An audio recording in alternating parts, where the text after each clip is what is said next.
आज आप लोगों को एक ऐसे भक्ति कहानी सुनाने जा रहे हैं जिनके घर खुद भगवान श्री कृष्ण सेवक बनकर सेवा की। ज्ञान देव जी के एक शिष्य थे त्रिलोचन दास जी। उनके गुरु ने अपने शिष्यों को यही आज्ञा दी कि भगवान को यदि प्रसन्न करना हो तो सबसे अच्छा तरीका है कि संतों को प्रसन्न कर लिया जाए। संत भगवान के चलते फिरते मंदिर होते हैं क्योंकि उनके हृदय में भगवान प्रकाशित रहते हैं। अपने गुरु की आज्ञा को शिरोधार्य कर त्रिलोचन जी अपनी पत्नी के साथ संतों की सेवा में लग गए। त्रिलोचन जी एक व्यापारी थे। काम धंधों में अधिक व्यस्त रहने के कारण उन्हें हर पल ऐसा ही लगता था कि संतों की सेवा मुझसे ठीक नहीं हो पा रही। इसीलिए वह सोचते थे कि काश कोई टहलुआ मिल जाता जो संतों की सेवा करता और मैं इधर व्यापार के कामों को संभालता। हर रोज वह ऐसा ही सोचते रहते। भगवान तो अपने भक्तों के मन की सारी बातें जान जाते हैं और जो उनके भक्तों की सेवा करता है वो तो उसी के अधीन हो जाते हैं। त्रिलोचन जी की इच्छा पूर्ण करने के लिए और संतों की सेवा का आनंद लेने के लिए वह उसी रूप में भक्त त्रिलोचन जी के पास गए जैसी उनके मन में इच्छा थी। भगवान श्री कृष्ण 14 वर्ष के साधारण बालक का स्वरूप धारण कर त्रिलोचन जी के घर के सामने यूं ही टहलने लगे। त्रिलोचन जी व्यापार पर जाने के लिए जैसे ही घर से बाहर निकलते हैं उनकी दृष्टि टहलुआ बने भगवान पर पड़ जाती है। त्रिलोचन जी तो कुछ समय तक उन्हें यूं ही निहारने लगते हैं, फिर उनसे पूछते हैं, आप कौन हैं? मुझे तो लगता है कि आपके कोई माता पिता नहीं है, इसीलिए तो आपकी ऐसी दशा है। ऐसा लग रहा है कि आप सालों से नहीं नहाए। इस पर भगवान श्री कृष्ण उत्तर देते हैं, हाँ, आपने सही पहचाना। मुझे आज तक नहीं पता चला कि मेरे माता पिता आखिर कौन है। मेरा नाम अंतर्यामी है।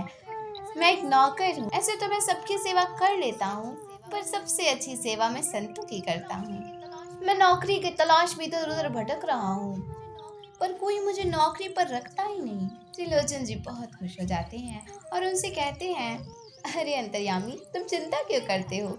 तुम मेरे यहाँ काम करोगे। देखो, मैं व्यापार करने जाता हूँ, इससे संतों की सेवा अच्छे से हो नहीं पाती। इस पर भगवान श्री कृष्ण कहते हैं, हाँ, पर मेरी एक शर्त है। हाँ, बताओ क्या शर्त है? तो सुनो, मेरी शर्त यह है कि रोज तुम्हारी पत्नी अपने हाथ से मेरे लिए 1.5 किलो आटे की रोटी और सब्जी भी बनाएगी। पर हाँ, उसे सारे काम अपने से करना होगा।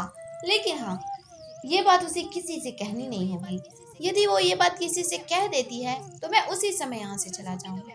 त्रिलोचन जी तो व्यापारी थे, उन्हें पैसों की कोई कमी नहीं थी, वो मान जाते हैं। अब भगवान श्री कृष्ण संतों की सेवा करने लगे। अब तो संतों को भगवान का भजन पूजन सेवन आदि से भी अधिक आनंद अंतर्यामी जी की सेवा से आने लगा। भला उन्हें क्या पता था कि जिसका वो भजन पूजन सेवा करते हैं वही प्रभु उनके सेवक बने हैं।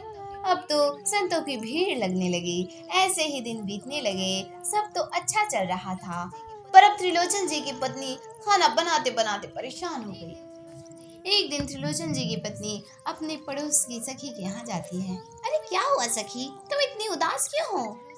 इस पर त्रिलोचन जी की पत्नी कहती है, अरे क्या बताऊं सखी, मेरे घर पर वो अंतर्यामी है ना, इतना खाता है, पर लगता है कि कभी उसका पेट ही नहीं भरता। क्या बताऊं, मैं कितना परेशान हो गई हूँ उसके लिए खाना बनाते बनाते।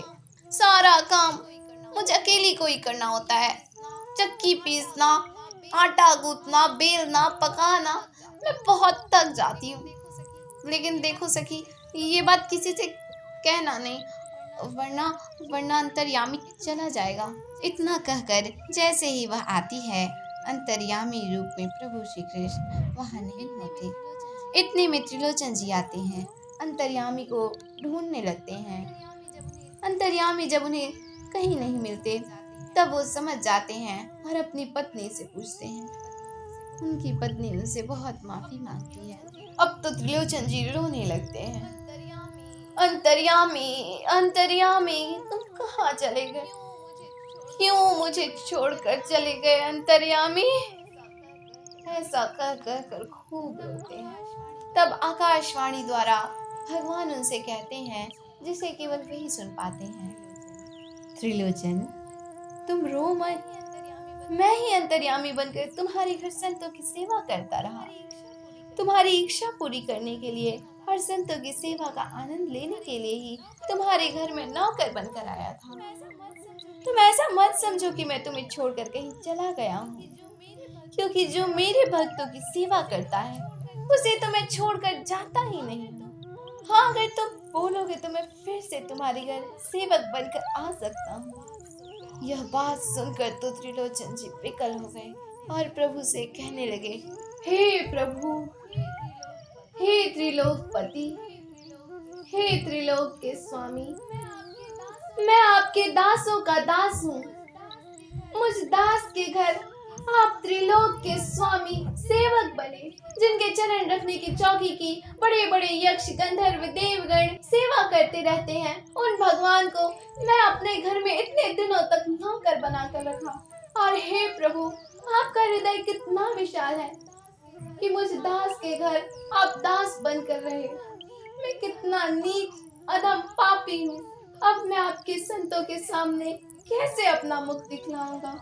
उनकी यह बात सुनकर प्रभु फिर समझाते हैं, त्रिलोचन, तुम इसी प्रकार मेरे भक्तों की सेवा करते रहो, क्योंकि जो मेरे भक्तों की सेवा करता है मैं उसके अधीन हो जाता हूँ। अभी तुम्हारे कुछ भोग प्रारब्ध बाकी हैं, उसे पूर्ण कर तुम शरीर त्यागते ही मेरे धाम पहुँच जाओगे। तो आपने देखा दोस्तों, कैसे भगवान भी भक्त के अधीन होकर भक्त के घर चाकरी करने लगते हैं। तो ये कहानी आपको कैसी लगी, आप कमेंट करके जरूर बताएं और हमारी टीम का उत्साह बढ़ाएं। यदि यह कहानी आपको पसंद आई हो और इसी प्रकार की कहानियाँ आप हमेशा सुनना चाहते हो, तो कृपया करके हमारे इस चैनल शाकंभरी फिल्म्स को लाइक, शेयर एंड सब्सक्राइब कर दें। और हाँ, बेल आइकन भी प्रेस कर दें, जिससे कि आने वाली वीडियो की नोटिफिकेशन सबसे पहले आपके पास